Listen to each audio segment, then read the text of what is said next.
안녕하십니까. 전통시장 상점가 우리 사장님들 반갑습니다. 전 대전보건대학교의 장광희 교수입니다. 자, 오늘은 O2O 서비스로 앞서가기라는 주제로 말씀을 한번 드려볼까 합니다. 제가 2화에 그러니까 두 번째에 제가 강의를 했었는데요. 그 강의의 가장 마지막 부분이 제가 이제 O2O 서비스가 필요하다라는 중요성을 좀 말씀을 드리면서 강의를 이제 마무리를 했었습니다. 그런데 이제 제가 이 강의를 염두에 두고 사실은 좀 말씀을 드렸던 거고요. 제가 이제 총 3개의 강의를 좀 찍고 있는데 그 중에 이제 두 번째 O2O 서비스로 앞서가기라는 주제로 오늘 상인 상설교육 교육관 비대면 강의를 시작하도록 하겠습니다. 자, 우리가 이제 O2O 서비스라는 말은 이제 많이 들으셨죠. 다른 얘기, O2O 서비스는 우리가 온라인 투 비즈니스, 온라인 투 오프라인이라는 그런 의미로 많이 받아들이고 있고요. 여러분들도 많이 이제 O2O라는 말을 많이 들으셨을 거라고 이제 생각을 합니다. O2O는요, 온라인 업체들이 오프라인 시장으로 진출하는 거, 때로는 오프라인 시장에 진출해 있던 점포 창업 기업들이 오프라인 시장으로 또 진출하는 거, 이게 모두 다 우리가 O2O라고 얘기를 하고 있습니다. 그러면 우리 전통시장 또 우리 상점가의 우리 사장님들은 현재는 오프라인의 점포들을 운영을 하고 계시죠. 그렇다고 하면 온라인 점포를 같이 운영을 한다 그러면 우리가 O2O 서비스를 진행을 하시는 거라고 이제 볼 수가 있을 것 같습니다. 쉽게 얘기해서 내가 점포 창업을 해서 운영을 하고 있지만 네이버에 뭐 스토어팜이나 네이버 스토어 같은데 제품을 올려서 일부 판매를 하고 계시다. 그러면 쉽게 얘기해서 우리가 이제 O2O 서비스를 하고 계신 거라고 보실 수가 있겠습니다. 온라인 기업들도 온라인만이 가지고 있는 장점들이 있죠. 근데 또 다른 얘기로 말씀드리면 또 단점도 같이 존재합니다. 장점은 어떤 것들이 있을까요? 매장을 가지고 있지 않기 때문에 당연히 비용적인 측면에서 상당히 경쟁력을 가지고 있죠. 또 단점 한 가지만 보자고 얘기하면 사실은 온라인 시장이 지금 이제 경쟁 상태고 또 포화 상태입니다. 그러다 보니까 경쟁이 아주 치열해요.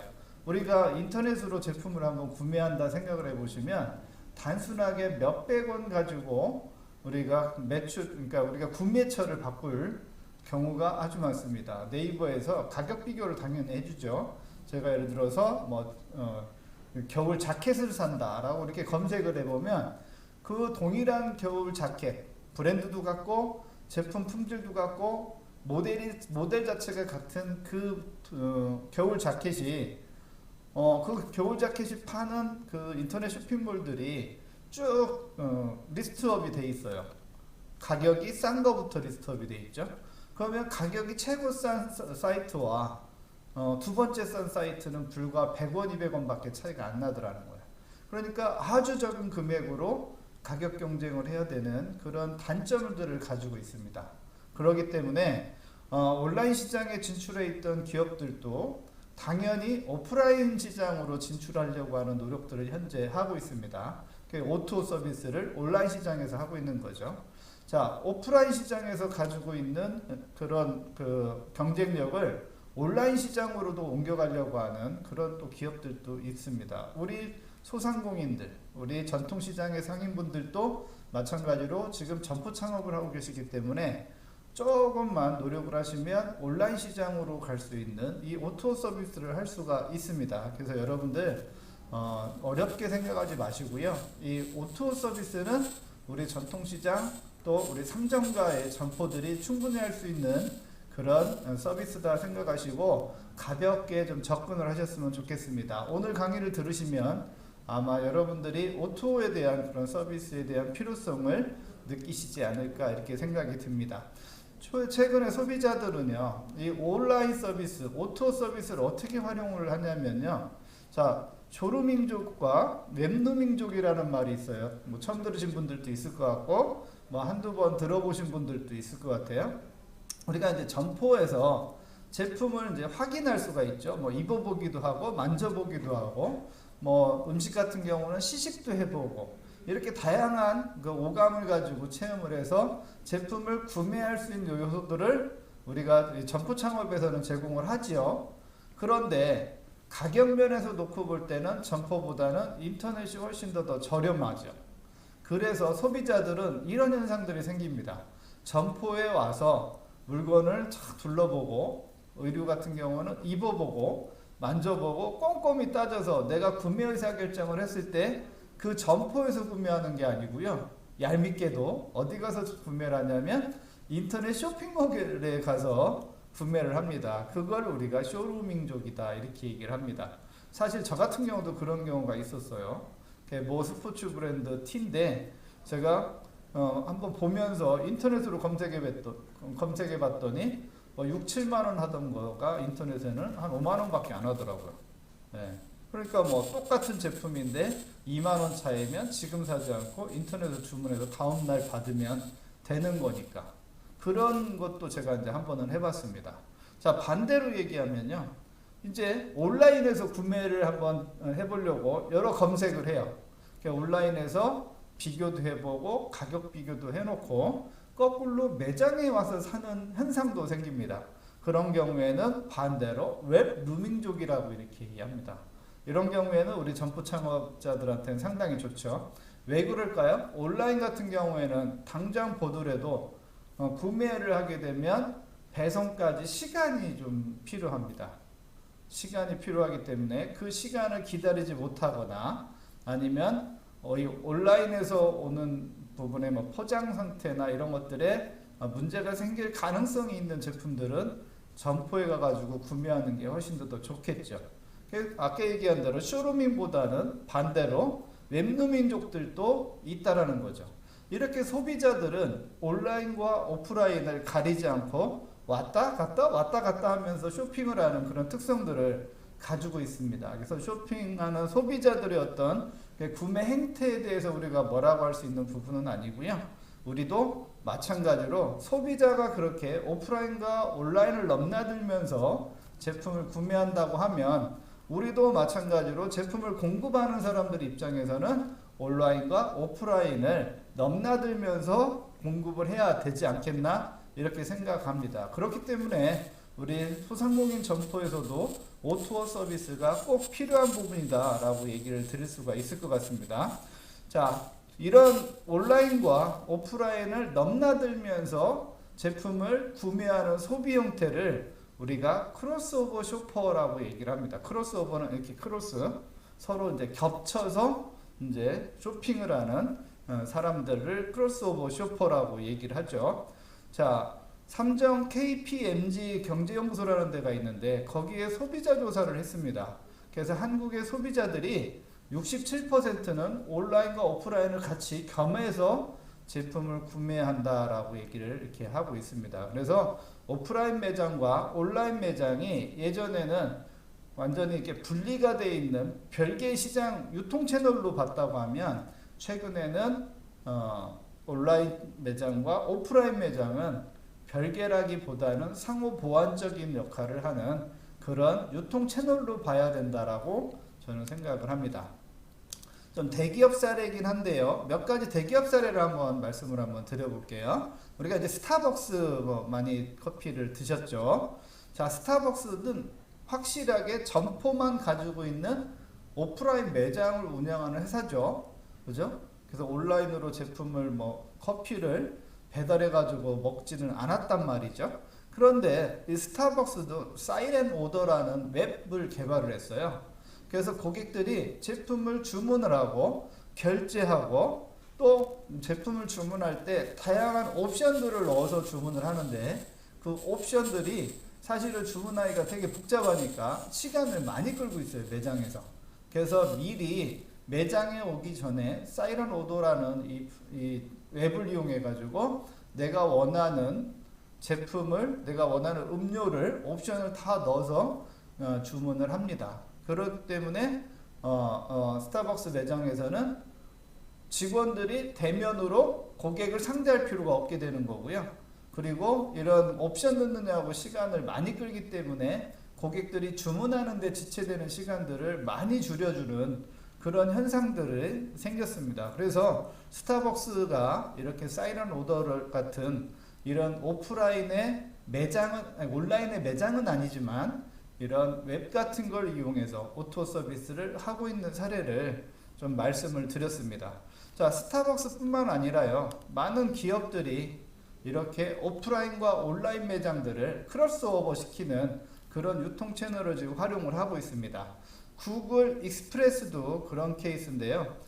구글 같은 경우에는 그냥 온라인 쇼핑몰을 네이버처럼 검색하는 그런 이제 회사인데요. 네이버도 네이버 쇼핑이나 네이버 엔샵이나 네이버 스토어팜 같은 거를 운영을 하지 않습니까? 그러니까 구글도 많은 고객들이, 전 세계 고객들이 있는데 그 전 세계 고객들을 대상으로 해서 가만히 있을 수가 없죠. 엄청난 자원이니까. 그래서 구글도 마찬가지로 구글 익스프레스라는 서비스를 시작을 해서 제휴 매장에서 직접 제품을 구매해 갈 수 있게끔, 주문은 어디서 해요? 구글 익스프레스에서 주문하고요. 제품을 받아가는 건 어디서 받아가요? 택배로 보내는 게 아니라, 택배를 배달해줘도 되지만 제휴 매장들이 전 세계 곳곳에 있습니다. 그래서 그 제휴 매장에서 내가 주문한 거를 받아갈 수 있게끔, 그러니까 오프라인과 온라인의 장점을 잘 조합해서 지금 서비스를 하고 있다라고 보시면 될 것 같아요.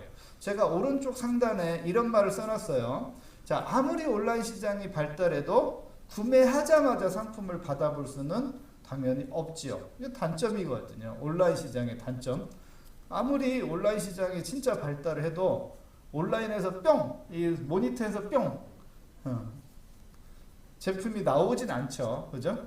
그래서 분명히 아무리 이 배달 체계가 잘 돼 있어도 그 딜리버리 타임들이 당연히 생긴단 말이죠. 그래서 그 배달 시간만큼은 고객들이 기다려야 되는데, 고객들은 자꾸 소비자의 욕구 자체가 즉시를 되게 좋아해요. 지금 즉시, 사는 즉시 제품을 받아보고 싶은 거죠. 우리가 쇼핑하는 재미가 사실 그런 거 아니겠어요? 쇼핑 가방 들고 탁 나오는 재미. 내가 사고 싶은 걸 그 자리에 결제하고 제품을 딱 들고 가방을 들고 나오는 그 재미가 사실은 쇼핑 재미인데, 그 쇼핑의 중요한 가치가 온라인에서는 빠져 있는 거죠. 그렇기 때문에 아무리 온라인에 발달하더라도 즉시 제품을 구매하지 못한다는 단점은 계속해서 가져가게 되는 거죠. 그죠? 그리고 온라인 시장이 아무리 발달해도 직접 만져보거나 직접 먹어보고 제품을 구매하기가 불가능하다는 얘기는 안 할 거예요. 그러니까 하도 기술이 발달하기 때문에 나중에 뭐 향기를 맡거나 뭐 이렇게 마우스 패드 같은 걸 만지면 질감 같은 걸 느끼게끔 하거나 이런 오감을 느끼는 감각 기술들이 발달하게 될 거니까 당분간은 직접 만져보고 상품을 구매할 수는 없습니다. 그렇기 때문에 온라인의 한계는 분명히 존재하기 때문에 그 온라인의 한계를 우리가 이 점포에서 해결할 수 있다라는 거예요. 구글도 그걸 알기 때문에 배달도 해주지만 제휴 매장에서 제품을 바로 가져갈 수 있는 이런 서비스를 하고 있는 이유가 바로 이 이유라고 보실 수가 있겠고요. 반대로 얘기하면 우리는 점포를 가지고 있기 때문에 조금 더 쉬울 수도 있어요. 점포를 가지고 있기 때문에 온라인 매장에서 어떤 배달이나 직접 찾으러 오거나 직접 수령, 이 방법만 접목시키면 훨씬 쉽다는 거죠. 근데 이제 문제는 뭐예요? 내가 그런 플랫폼을 만들기도 어렵고, 그 다음에 어플 같은 것도 만들기도 어렵고, 쇼핑몰 같은 거를 조금 진보적인 분들은 만들어 보긴 하셨지만 어때요? 잘 안 됐죠. 그죠? 그리고 어떤 시장에서는 또 홈페이지와 쇼핑몰을 운영을 해봤지만 또 쉽지는 않았다는 거죠. 그래서 이런 O2O의 내가 비즈니스를, 서비스를 하고 싶지만 사실은 그동안에는 여러 가지 제약 조건들이 있었습니다. 하지만 이제 앞으로는요, 이런 제약 조건들이 점점 사라질 수가 있을 것 같아요. 많은 이런 이제 플랫폼 기업들이 아주 쉽게 우리의 그 제품들을 인터넷에서 판매할 수 있게끔 지금 서비스를 제공을 해주고 있거든요. 조금 있다가 다시 한번 그 부분은 설명을 한번 드려보겠습니다. 자, 사례를 조금 더 말씀을 드려보면요, 그 월마트의 오토 서비스 사례를 한번 말씀을 드려볼게요. 자, 월마트는 오프라인 매장에서 물건을 사는 건 아니지만 고객의 시간적 가치를 줄여주기 위해서 플랫폼을 만들었어요. 그래서 이 플랫폼 안에는 나에 대한 그 결제 정보가 다 들어있어요. 그래서 내가 월마트, 미국의 가장 큰 유통회사잖아요.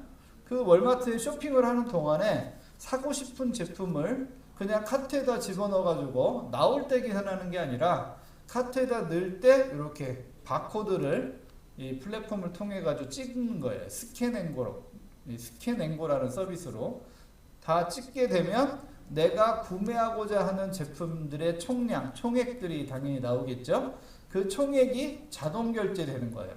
그럼 나는 계산대 앞에서 줄 쓸 필요도 없고요. 계산대 앞에서 무인으로 내가 바코드를 찍을 이유도 있어요, 없어요? 없다는 거죠. 그래서 앞으로는 내가 사고 싶은 거는 그때그때 스마트폰으로 스캔하듯이 찍어 놓고 그냥 빠져나오면 되는 거예요. 그 찍지 않은 거를 거기다 더 집어넣어가지고 가져오면 어떡하냐고요? 그건 당연히 그거에 대한 대책은 있겠죠. 나올 때 스캔하지 않은 제품에 대해서 걸러내는 시스템들은 당연히 가지고 있을 겁니다. 그렇기 때문에 고객들의 잠깐 기다리는 시간, 그 시간만큼도 줄여주는 게 기업이 가지고 있는 고객 가치라는 거죠. 사실은 우리도 이제 오프라인 쇼핑 많이 해보셨지 않습니까? 뭐 할인점이나 뭐 코스트코 같은 데 가면은 너무 많이 기다리는 경우가 많죠. 그런 경우는 정말 이제 좀 짜증도 나고 힘도 들고 막 그렇잖아요. 근데 이런 스캔앤고 같은 서비스를 이런 할인점이나 이런 데서 하게 되면 우리가 이 시간을 좀 줄일 수 있는 그런 가치를 제공받을 수 있다라고 생각합니다. 자, 우리나라도요, 이렇게 전 세계의 어떤 유수한 기업들만 이런 오토 서비스를 하는 게 아니라 우리나라 기업들도 오토 서비스가 아주 잘 돼 있습니다.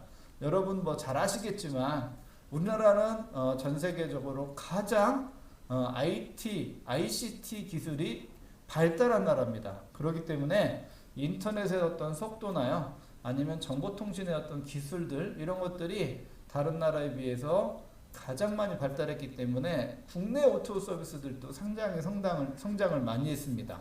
뭐 여러분들 잘 아시다시피 배달, 요즘 뭐 코로나 때문에 배달이 워낙 이제 그 물량이 많아졌다고 해요. 배달의 민족 같은 회사들, 뭐 배달통 같은 회사들, 뭐 이런 회사들이 어때요? 음식이나 어떤 제품들을 이제 배달해주는 그런 배달 앱 서비스를 하고 있죠. 이것도 마찬가지로 이제 오토 서비스라고 보시면 될 것 같고요. 그 다음에 이제 다양한 플랫폼 기업들이 많이 생겼습니다. 뭐 기업과 그 다음에 고객을 연결하는 거를 전부 다 플랫폼이라고 하는데, 중간에서 이 플랫폼 기업들이 고객과 기업을 중간에 매칭을 시켜준다고 보시면 될 것 같죠. 그래서 부동산에서 방을 구할 때 뭐 여기 있는 이런 직방이나 다방 같은 그런 플랫폼을 사용할 수가 있고요.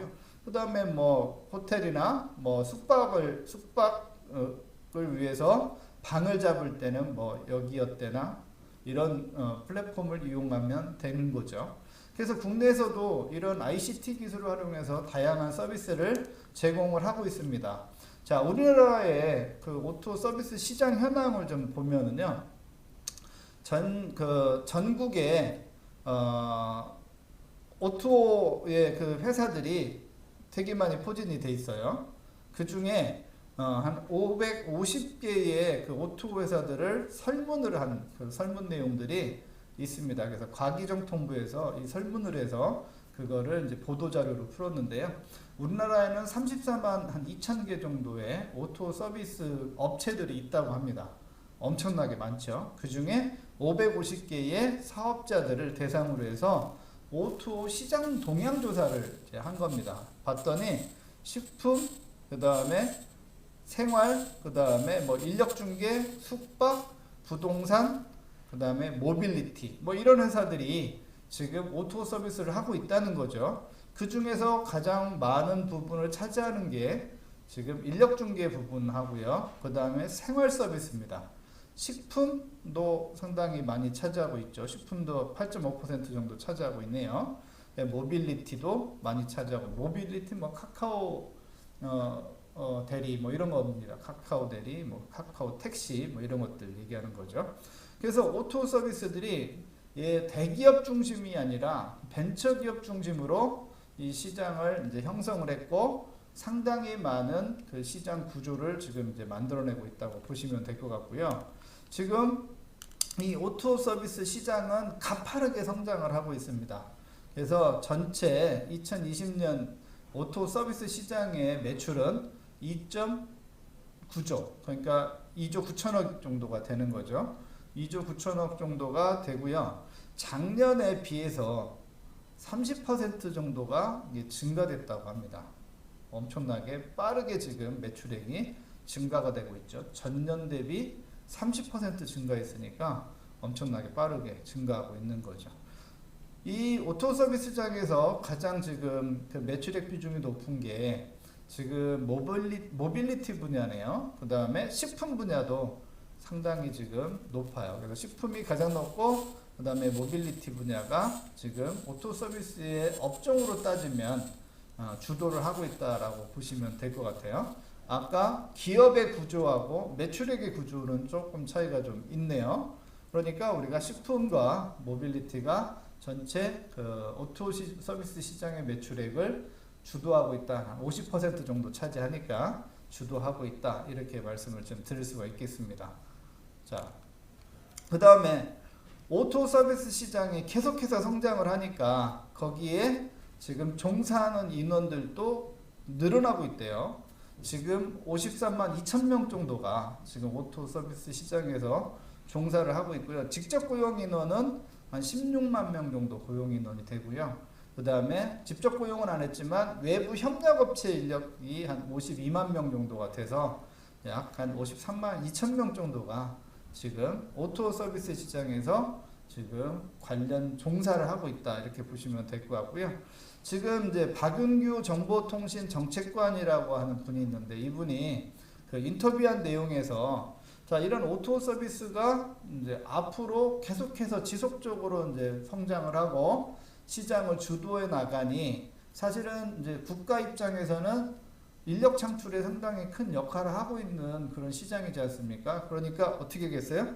앞으로도 지속적으로 이 오토 서비스를 성장시키는데 끊임없이 지원을 하겠다라고 약속을 했습니다. 그러니까 이 오토 서비스가 우리나라뿐만 아니라 전 세계 다 마찬가지로 이런 그 인터넷과 그 ICT 정보통신 기술을 활용해 가지고 시장을 주도하고 있기 때문에 앞으로의 대세는 분명히 이 오토 서비스가 유지될 것 같은 생각이 분명히 듭니다. 그렇다고 하면 또 이제 우리가 같이 고민을 해야 될 게, 자, 우리 소상공인, 그 다음에 우리 시장의 우리 상인분들, 야, 저렇게 뭐 대기업들이 오토 서비스 시장에서 진출해서 하고 있는데 우리에게 기회가 있을까라고 생각할 수도 있겠죠. 기회가 있을까요, 없을까요? 네, 분명히 있습니다. 우리가 오토 서비스 시장을 주도하지 않지만 그 오토 서비스 시장 안에 우리가 들어가면 됩니다. 그죠? 만들어진 플랫폼 안에 우리가 들어가기만 하면 돼요. 그러니까 플랫폼 자체를 우리가 만들려고 하는 거는 상당한 기술력이 필요하겠죠. 그렇기 때문에 우리 같은 소점포, 소상공인 분들은 못하는 거가 맞아요.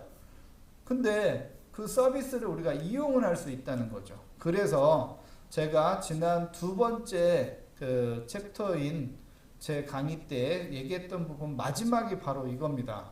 전통시장이나 동네 슈퍼도 오토 서비스가 한시가 급하게 필요하다라고 이렇게 기사가 났었어요.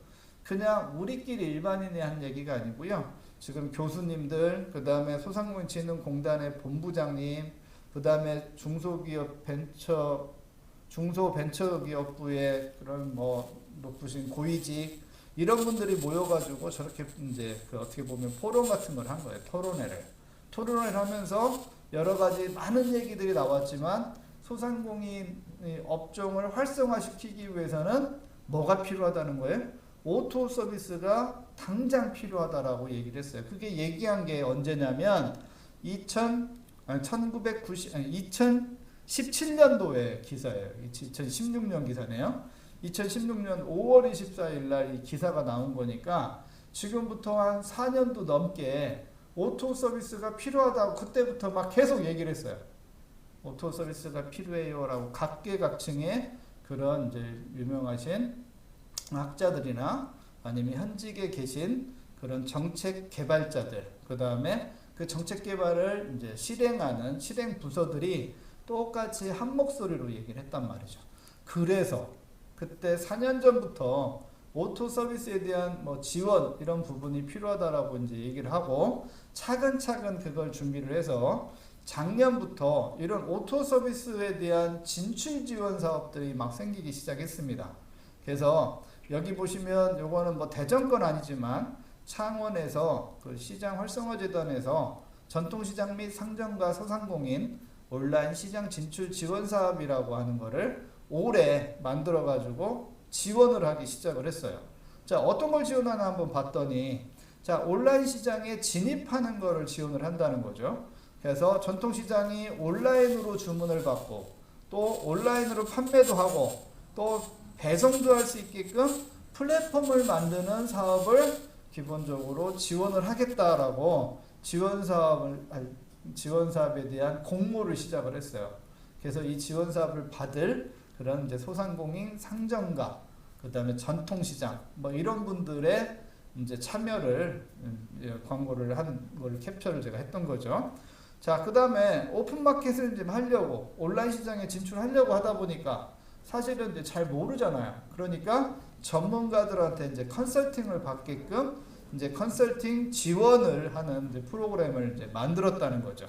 그래서 오픈마켓에 등록하는 방법이나 입점하는 방법이나 거기서 이제 상세 페이지를 만드는 방법이나 아니면 뭐 가격들 할인하는 마케팅 방법이나 홍보 방법 이런 것들을 이제 컨설팅을 해주는 지금 이제 지원 사업도 같이 진행을 하고 있습니다. 자, 온라인으로 들어오세요라고만 얘기하는 게 아니라 온라인 시장으로 들어올 수 있는 그런 방법을 이제 컨설팅하는 그런 상태라고 보시면 될 것 같고요. 그 다음에 이제 오토 서비스를 이제 직접 지원하는 그런 지원도 합니다. 그래서 배송용 포장비를 지원을 하거나, 그죠? 우리가 이제 소상공인 분들이 이제 온라인 시장으로 진출을 해서 제품을 판매하려고 하다 보니까 포장을 그냥 일반적인 포장 제품들을 갖다가 그냥 포장해서 팔 수는 없는 거 아니에요? 그래서 이 포장재를 개발하거나 아니면 포장 디자인을 개발하거나 이런 것들을 할 때 비용이 필요하겠죠. 그래서 그런 비용으로 이제 지원을 하는 그런 이제 오토 서비스 지원 사업을 이제 하게 되는 거고요.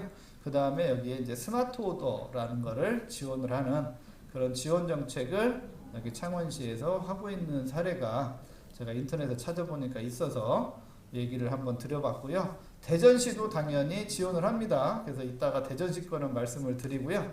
그 다음에 소상공인 진흥공단에서도 이 전통시장 오토 서비스 지원 확대를 위한 지원이 이제 시작이 됐어요. 그래서 이런 소상공인에서는 이제는 어떻게 보면 이 시장 자체를 조금 재편하겠다라는 거예요. 변화하는 이 시대에 맞게끔 전통시장과 소상공인 점포들의 어떤 모양들을 완전히 체계를 바꿔보겠다라고 하는 게 기본적으로 이 소상공인 진흥공단의 방향이라고 보실 수가 있을 것 같아요.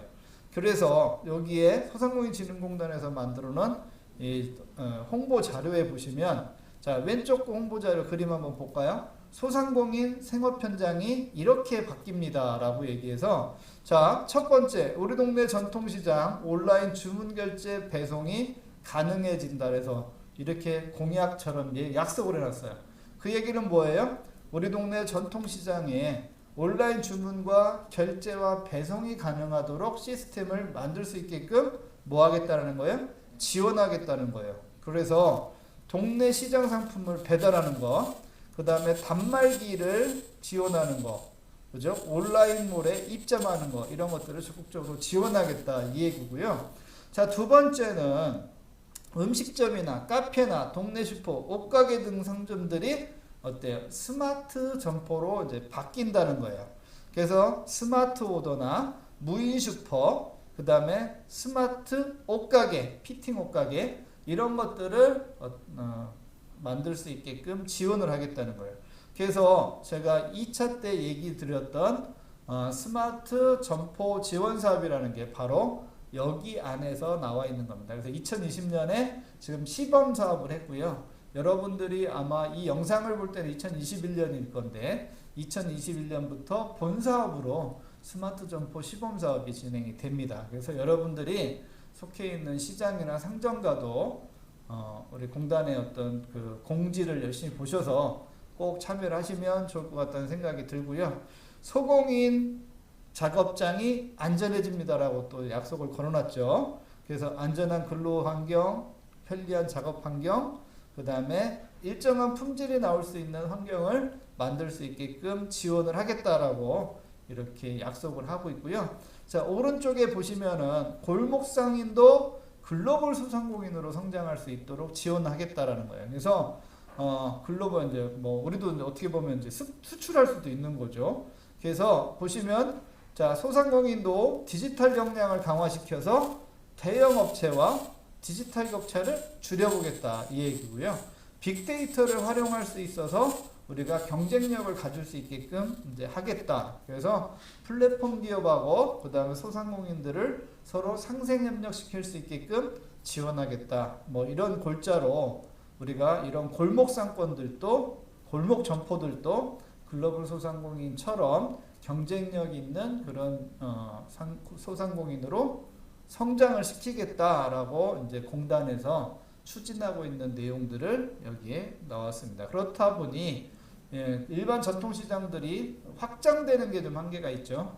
그러니까 디지털 시장으로 확장이 되면서 일자리들이 창출될 거다라고 이렇게 이제 얘기를 하고 있습니다. 그러니까 이런 게 변화죠. 우리 시장이나 상점가에서의 오는 변화들이기 때문에 그 변화들을 우리가 적극적으로 흡수를 하셔가지고 우리 시장만큼은 우리 점포만큼은 더 앞서가는 여러분들이 됐으면 좋겠습니다. 자, 1교시는 여기서 끝내고요. 잠시 후에 2교시 때 또 뵙도록 하겠습니다.